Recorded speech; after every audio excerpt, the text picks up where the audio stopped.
Well, it's a pleasure to be here and to visit the Bighorn Historical Society. I almost said Women's Club, and I knew that was wrong.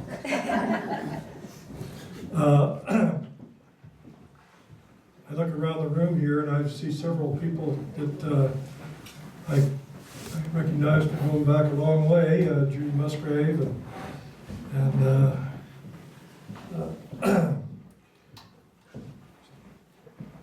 Mrs. Valentine here. I bought her house in Vernon. And Mike Cazzaro was a real help setting that up. Can you turn it up just a little bit so I can read? You bet.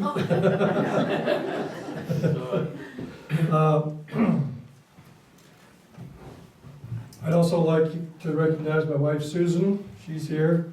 And my son Shane Dunning. He's the one who wrote the Big Sky's Bygone Years, which is back in the back. And he just recently, the pastor's here. And Joel Dingman and his wife.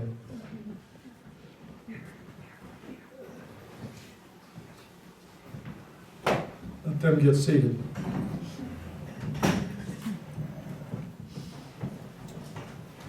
Well, good afternoon. I'm Forrest Dunning from Bernie, Montana, a longtime resident of the Bernie and Bighorn area. Also present, as I said, son Shane, who's running the slideshow. It's particularly fun for us to address this meeting from this location. My folks just lived right behind us, Mary and Wilson Moreland. Wilson Moreland was my stepfather. We both have pleasant memories of our Bighorn experiences. I'd also like to thank Judy Slack for reaching out to me and discussing today's topics. Mike Cazzaro was really helpful in setting all this up. So, at this point in my life, I can't remember where I put my keys, and my short-term memory is suspect. So it's somewhat reassuring that when I talk about history, I can rely on my long-term memory, which is usually intact. Next slide, Jane. Slaughter on the Otter is my book. You will note that it was taken, the cover is the actual place where the sheep killing took place. It didn't actually take place like that because this shows guys swinging clubs down here, and that's not the way it worked. But anyway, today my topic is Slaughter on the Otter, which recounts the story of the largest sheep raid in the state of Montana. The event occurred on December 28th, 1900, at the junction of Tule, Bear, and Otter Creek in southeastern Montana, about 70 miles north of here. The raid was led by future Wyoming governor, and U.S. Senator John B. Kendrick, who started the OW Ranch and later became a defining figure in the Sheridan area. Most people do not know of John Kendrick's involvement because he made very sure that nobody knew.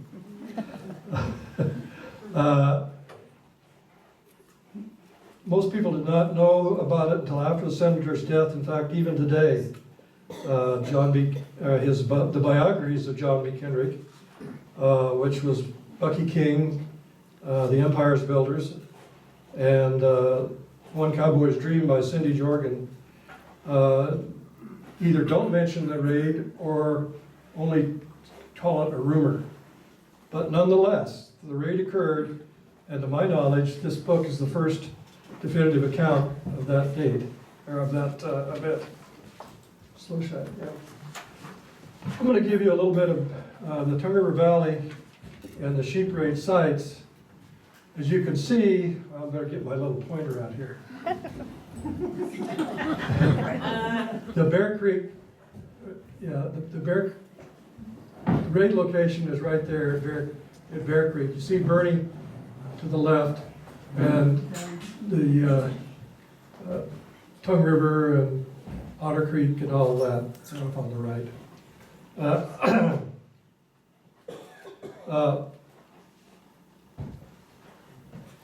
A little back, go ahead and move the next slide, Shane. A lot of people don't know this, but Montana, unlike most states, was settled from west to east rather than from east to west. When gold was discovered in 1863, prospectors from California, Nevada, Colorado, and other states flowed into western Montana, into what became Virginia City, Butte, Helena, and Bozeman. The eastern half of the state was still Indian territory, although it contained many other groups in the Sioux. It was called the Great Sioux Reservation.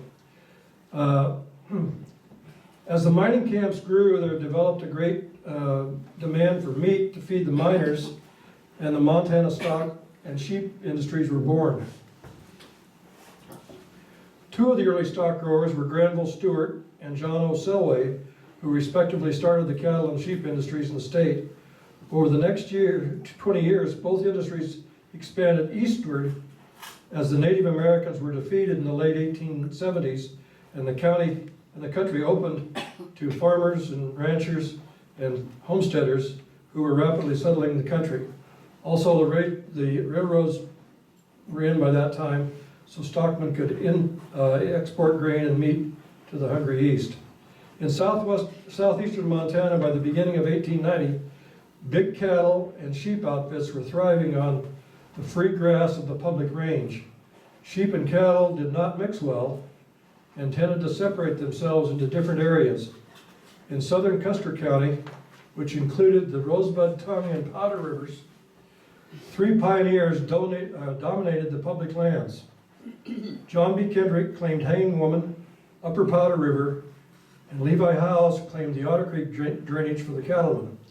Robert Bob Selway, son of early pioneer John O. Selway, claimed the Pumpkin Creek drainage. Want to point that out, Shane? The Pumpkin Creek drainage is just east of Otter Creek. To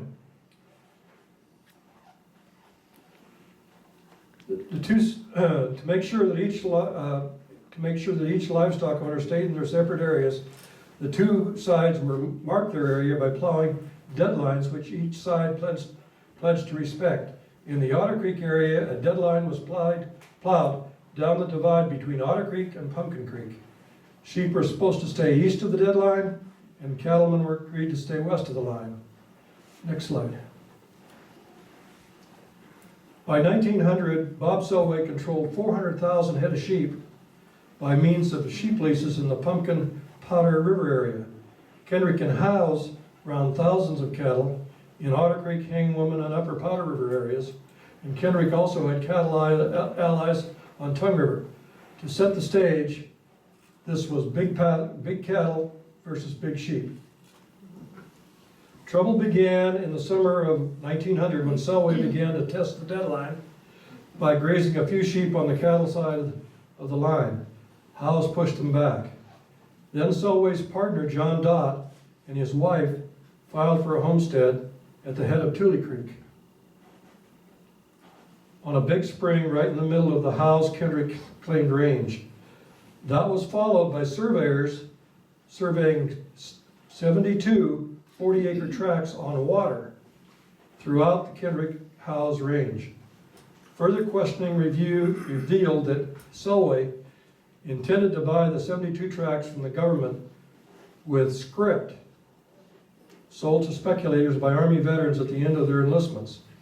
With those 72 40-acre tracts, Selway could control a huge chunk of range across the deadline. The cattlemen realized that their livelihoods were under attack. Dott was warned by Levi Howes that he and 17 fellow landowners had formed a settlers committee which would oppose entrance of sheep into the area. Levi Howes told Dott he could run his own sheep on his own land, but this public range was closed to sheep. Further encroachment would be strongly opposed. Dott thought the cattlemen were bluffing, and he had the law on his side. In mid-November of 1900, two bands of Selway Dot Partnership sheep totaling 8,500 head were trailed down Otter Creek. Shane, can you look at Otter Creek? Otter Creek? Oh, it's right back down. That's it, right Oh, there. yeah, there it is. Right past Levi Howes' ranch headquarters, and set up camp at the mouth of Tule Creek. From there, about 2,200 head of coming ewe lamb, replacement lambs were left at that location, and 6,300 head of mature sheep moved a couple of miles up Bear Creek. Both herds began to graze the public range. About a week after the Selway moved to Otter Creek, masked cowboys brought about 300 head of Levi House's circle bar horses to the Tule Creek camp and stampeded them through the lambs. Several lambs were killed and injured, but no shots were fired and no humans were hurt. The committee had sent Dot a message: go back to Pumpkin Creek. Dot armed his herders, but instructed them to fire only in self-defense. However, a week later, the same group of horses stampeded through the maid herd on Bear Creek. You got that? Yes. Okay. The horse trade? Yes. Yeah, okay. Again, no shots were fired and no humans were hurt, but several sheep were killed, and some injured so badly they had to be shot. In later years, the bones of these sheep caused confusion as to the location of the full-scale attack about a month later. Dot's wife begged her husband to move back to Pumpkin Creek, but he thought he was too deeply committed. He ignored the second warning from the Settlers Committee and continued to graze the public range. The third and final warning came on December 1st, 1900, in the form of a written warning tacked to Squire's sheep wagon. The placard read, "Move these sheep east of Bradshaw Creek or every damn one of them will be killed by order of the Settlers Committee. If this don't move out these sheep, we will kill the parties that brought them in. Committee." Dot chose to ignore the warning. He chose unwisely. On December 28, 1900, members of the committee struck and killed 2,113 head of the replacement lambs in herder Squire's camp. Show slide. Okay, these are the names of the raiders. John B. Kendrick, raid leader and owner of the OW Ranch. George Brewster from Bernie, co-leader and owner of the Quarter Circle U Ranch. Horton Bowl, son-in-law of William F. Cody, Buffalo Bill, owner of the 3X Bar Ranch. Arta Cody was his wife and Buffalo Bill's daughter. Barna Hall, nephew of Mrs. Levi Howes, owner of a Bear Creek Ranch. Frank Booker Lacey, former OW foreman, owner of the Campstool Ranch. Charlie Thex, old-time Texas gunman, owner of an Otter Creek Ranch. Frank McKinney, OW foreman. Walt Snyder, OW cowboy. Malhone Tug Wilson, longtime OW cowboy. And J.H. Shorty Cadell, 3X Bar cowboy, the last surviving participant. Timeline of the raid. Next slide. On the morning of December 28th, 11 men probably left Horton Bowl's 3X Bar Ranch before daylight and rode 8 miles to Herder Dan Squire's sheep camp at the junction of Tule and Bear Creek. The raiders wore gunny sacks with the eyes holes cut out and clubs in hand. One man put a gun in the sheepherder Dan Squire's face as he was coming out of his sheep wagon. That man was later identified as Charlie Thex. That's Charlie Thex's gun, the pistol right there. And we discovered that in 2018 in a closet of one of Charlie Thex's descendants. After drinking coffee, the group tied the herder to his dog and his dogs to the wagon and proceeded to beat to death 2,113 head of sheep. Now, how was that done? You know, you have to think, how did they do that? To club 2,113 head of sheep was not an easy task. To kill a sheep with a club requires a blow directly on the temporal lobe of the head. Part of the reason this flock was selected was because they were ewe lambs whose skulls were not fully formed, making them easier to kill by clubbing. Initially, they tried to gather groups into a small corral, and this is the actual corral that that photo is a photo from 1902, 2 years after the raid. And they tried to gather in groups into a small corral, clubbing the sheep from horseback. That didn't work. The horses balked at the bloody sheep, and it was difficult to strike their heads accurately. They could tell after a little while, because everything was slick and bloody and a mess, that they weren't going to get it done. To kill 2,113 sheep in a 10-hour day requires killing one every 30 seconds. The corral idea was abandoned. They then herded the band into a big bend in Otter Creek. That right there. You can't quite see it, but both of the sides come out further, so it's a horseshoe where almost 2/3 of the area is surrounded by cliffs. So, while we don't know exactly how they organized to complete the task, I offer the following explanations the most probable.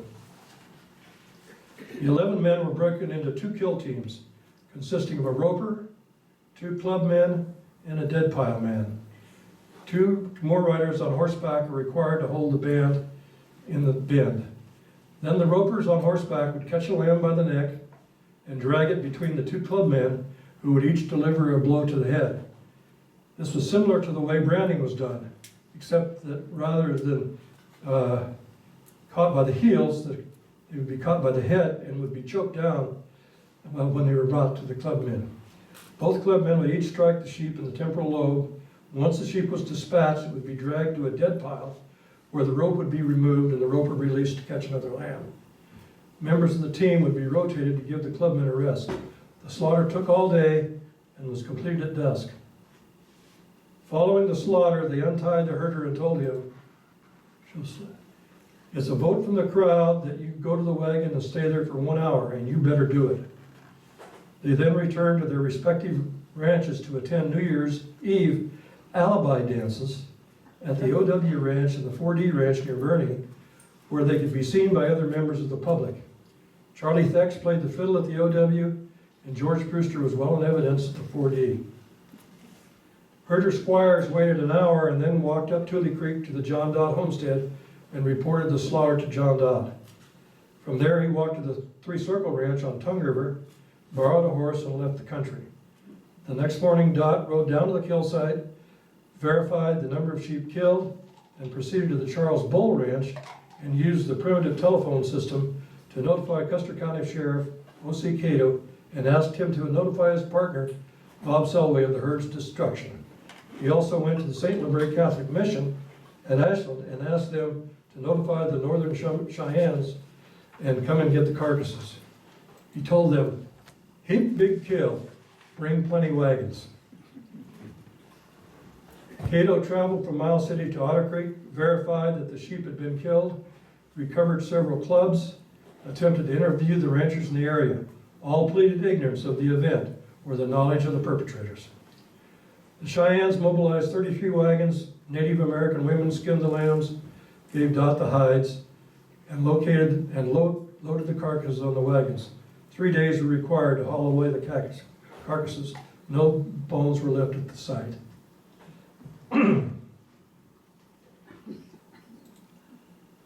Selway offered a reward of $2,000 for information leading to the arrest and conviction of those responsible, which was probably $100,000 in today's money. However, no $40 a month cowboy ever talked. Dot said he would leave if he could find other range and get paid for his share of the sheep.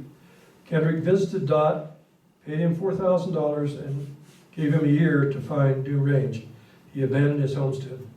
And $15,000 was anonymously deposited to a Miles City bank to pay Selway for his share of the sheep. Rumor said that the money was raised by subscription from committee members. I want you to think about that for a minute. How do you go about assessing 17 different outfits and how you decide how much each one owes? Because no one was hurt except the sheep, and they were paid for, Cato didn't spend much time in the investigation. He was the former manager of the huge XIT cattle ranch and no friend of the sheepmen. Besides, he was also a lone duck with only 30 days left on his term. When Selway complained that he was slow walking the investigation, he reportedly replied, next slide, "I have a scheme that will catch all of them. I went out to the corral, looked over the situation thoroughly, found all the clubs, and now have them in my office at the jail. And the first man that comes in and claims one of those clubs, I intend to arrest him." Brown reported in Before Barbed Wire that ranchers from all over the country came to Cato's office to examine their clubs. Otter Creek rancher Shorty Badgett said, "Are my initials on any of those clubs? I always put my initials on my clubs." Another man said, "None of these clubs has a knot on them. Mine had a knot." The general public attitude was that Selway had breached community standards by breaking the deadline and had been slapped down. Since no humans had been hurt or killed, most of the public chose to forgive and forget. Also, at the time of Selway's complaint, killing a sheep in Custer County was only a misdemeanor. Booker Lacey told Brown in 1957, Shane? Yeah, 1957. "You couldn't blame them fellows because it was just like anything else, an army or anything coming into your country, and they was going to overrun it. Well, it was just one of those things that was done. Nobody hurt.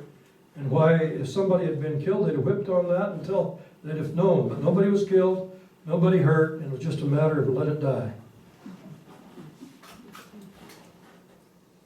Selway continued to pursue Kendrick for years after the raid. He tried to charge Kendrick with grand larceny, but the charge was dismissed after a witness recanted his testimony. Later, he tried to confront Kendrick at the First National Bank of Sheridan, but Kendrick grabbed him by the collar and threw him out in the street. When he threatened to raise the sheep killing in the newspaper when Kendrick was running for office, Kendrick reportedly told him, "Now, if it comes out in the Republican paper, you'll be the one that will be dead when the sun comes up in the morning." Selway withdrew the threat. Ultimately, Selway declared bankruptcy and died a broken man. Kendrick went on to become the richest man in Wyoming, governor, and three-term U.S. sagebrush senator. When he died unexpectedly in 1933, Eula Kendrick burned all of his personal papers. Next slide.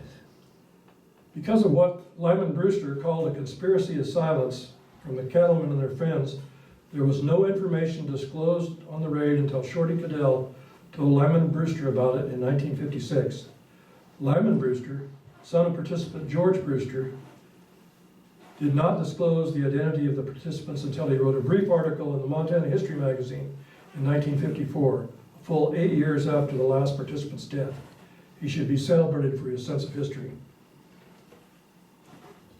In 1958, Kendrick's son, Manville Kendrick, agreed to sponsor a window in St. Peter's Episcopal Church featuring the Good Shepherd with conditions. Manville reportedly said, "No sheep, replace the sheep with cows. Replace the crook with a straight staff." And so it was done. And you can see it you can see the window in the northeast corner of St. Peter's Church. Wow. And Pastor Dingland will be glad to verify that it's there. Postscript. In the first edition of Slaughter on the Otter, I reported that $15,000 was deposited to Selway's Miles City Bank to pay for the sheep. And that money had been raised by subscription from committee members. Some of you may remember Patty Bard and his wife Sandy Bard. Sandy is the niece of Lucille White, daughter of Tom Kendrick. White conducted an interview with Levi Howes on July 8, 1966, shortly before his death, and took careful notes that Sandy found following Mrs. White's passing. In that interview, Levi Howes disclosed a payment conversation he had with John B. Kendrick, in which he said, "You pay half and I'll pay the other half. I don't want to bring anybody else's name into it." It's clear evidence that the subscription story was incorrect. Any questions? Well, Herb Alderson gave a version of how Charlie Thex got his name. What did you find out? Well, Charlie Thex's name was originally Sheely Scott. And he arrived in Telegraph Point, where Alzada is today, and with a herd of cattle when he was 17.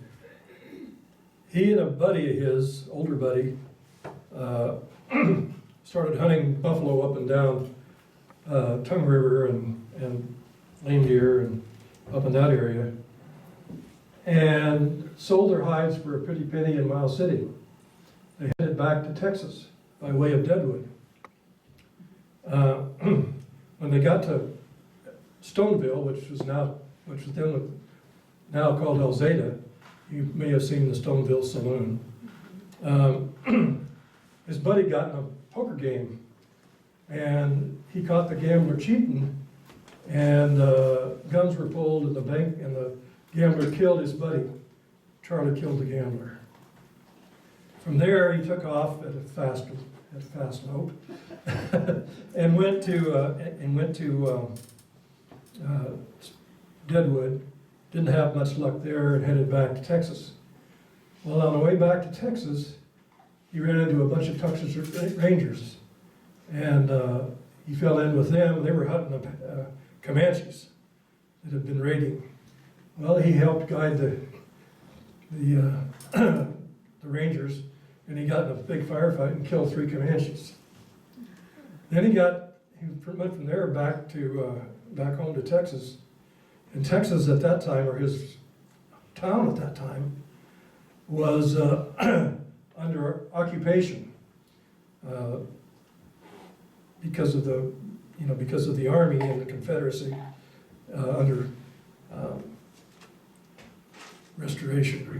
Reconstruction. Yeah. Well, Charlie and his buddy got in a fight in a darky establishment and got the hell beat out of them. Well, they returned with guns and shot several of the black patrons. And they were scared of the Army, so they took off, and Charlie changed his name from from Sheely Scott to Charles the X, and shortened to Charlie Thex. That's the story I heard. Part of that was that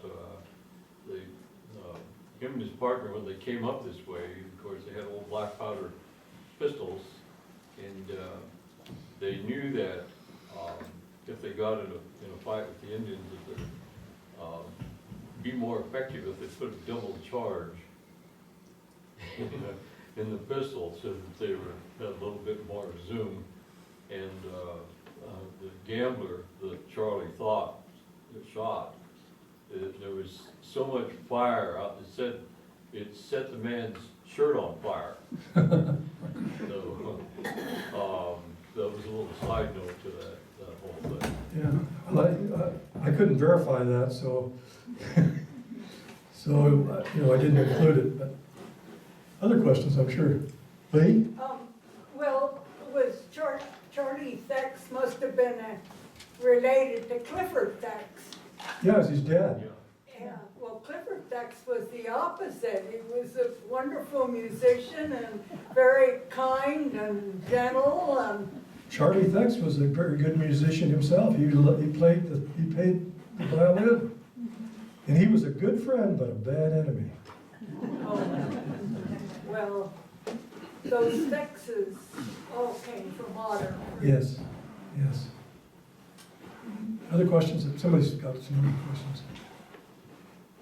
I'll tell you a quick story about how this part of this came to be. It was, if you read my book, I was under the table when my uncle, my step-uncle, John Moreland, was talking with Shorty Cadell, the last surviving participant. I was 9 years old, and I was sitting under the table, and Sean and Char and John and Shorty were imbibing. There was a bottle of Old Hermitage on the table, and they were imbibing quite heavily. And John got to talking about the old days and how things were done and who was there. And John, I just listened, because my great grandfather was Grant Dunning, and my great uncle was Luther Dunning, and they were very involved in Otter Creek in the horse business, in the remount outfit. So anyway, John eventually says to Shorty, he says, "Shorty," he said, "what do you know about that sheep killing up on Otter Creek?" Shorty says, "I was there." He says, "I guess I can talk now, because I already told Lyman Brewster about it earlier this year." And he said, "All I remember is, my years, were like that." And he said, "Old man Kendrick and old man Brewster led the raid, and Charlie Thex was the trigger man." He says, "We rode up to that sheep herder's camp, and Charlie and I went up by the wagon and called to him, and he came out. Charlie put that big old gun right in his face, and he says, 'A little coffee, please. A little sugar, please.'" And remember, this is the 28th of January, or 28th of December, so it's cold. And so they coffeed up, and then they tied him to the wagon wheel and tied his dogs up, and went down and killed those 2,113 head of sheep. Quite a story. But anyway, I remembered that story, all of my life. Well, I knew Neil Thex, because Neil Thex was Clifford Thex's son. Neil Thex and I went to school together in Sheridan for a little while.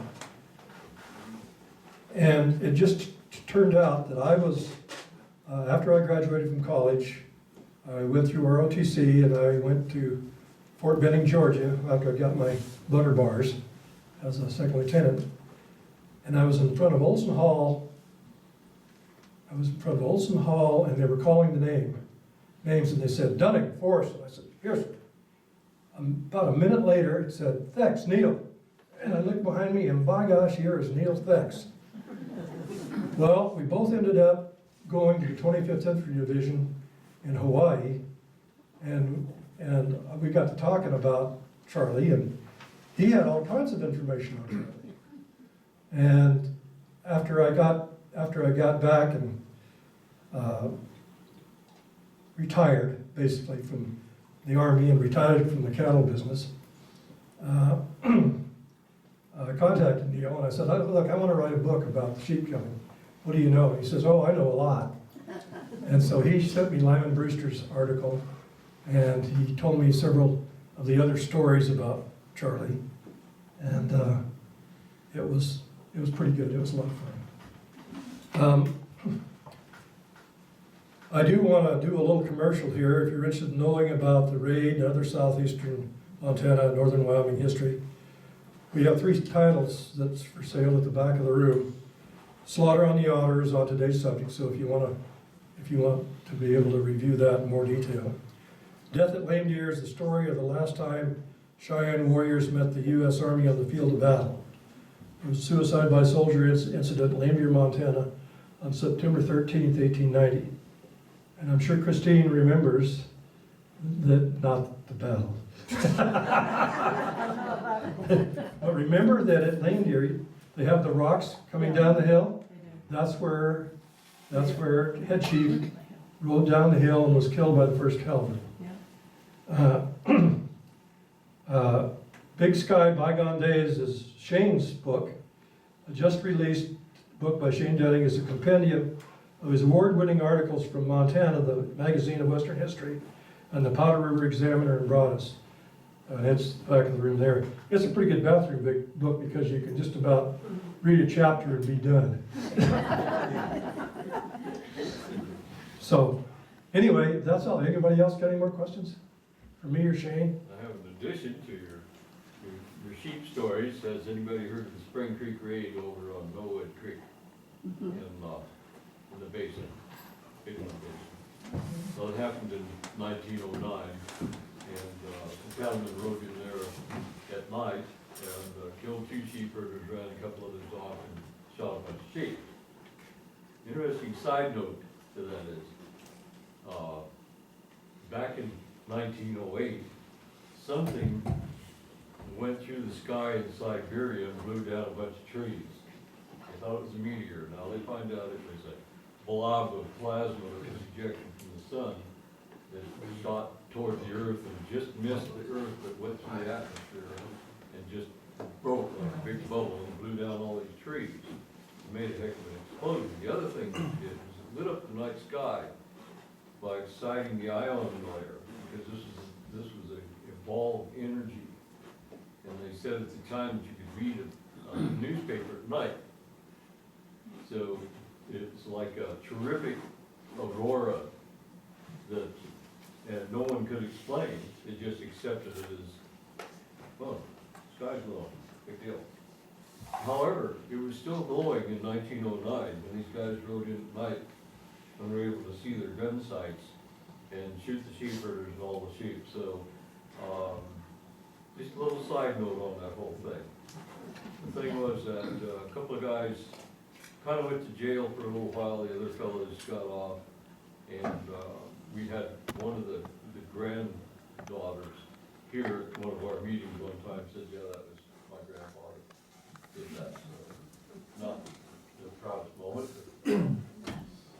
Yeah, that's kind of an interesting sidebar on that also, is that the guy who was the district attorney, which, well, the significance of that raid is that was the raid that killed vigilantism in the West. Basically, it was the last major vigilante occurrence. And it's the one that ended the sheepmen cattlemen conflict. And as part of Slaughter on the Otter, I compare the Spring Creek raid and the Bear Creek raid. Why one was successful and one wasn't. And my son also has, one of his articles is, you want to know the title? It's Charlie Thix. Yeah, it's the right man to do the wrong thing. Charlie Thix, the Bear Creek sheep raid, and the primacy of fear. Yeah. And anyway, I compare the two raids. Why was in one, everybody got away, nobody was killed. By the way, they did send a message to a lot of the other people in Montana not to bring sheep in. People in Powder River all of a sudden got the message, and they quickly decided that they were going to split the ranges and stick to it. And some cattlemen up in Montana put out a newspaper article saying that, hey, if you bring sheep into our country, same thing's going to happen to you. And it put the fear of God into the sheepmen. So I do a comparison of the Spring Creek raid and why Kendrick was smart and organized and had his public behind him, and why nobody talked, and why across the mountain they did it sloppily. Men were killed, they burned their dogs, they left a lot of witnesses that could see that everybody knew who did it, and so they weren't successful. So. And by the way, one of the Spring Creek raiders that he mentioned that went to jail, in 1915, that raider was pardoned by the governor of Wyoming. Guess what his name was? John B. Kendrick. Yeah, that was Alexander. Yeah. Yeah, so anyway, thank you. It's been fun talking to you.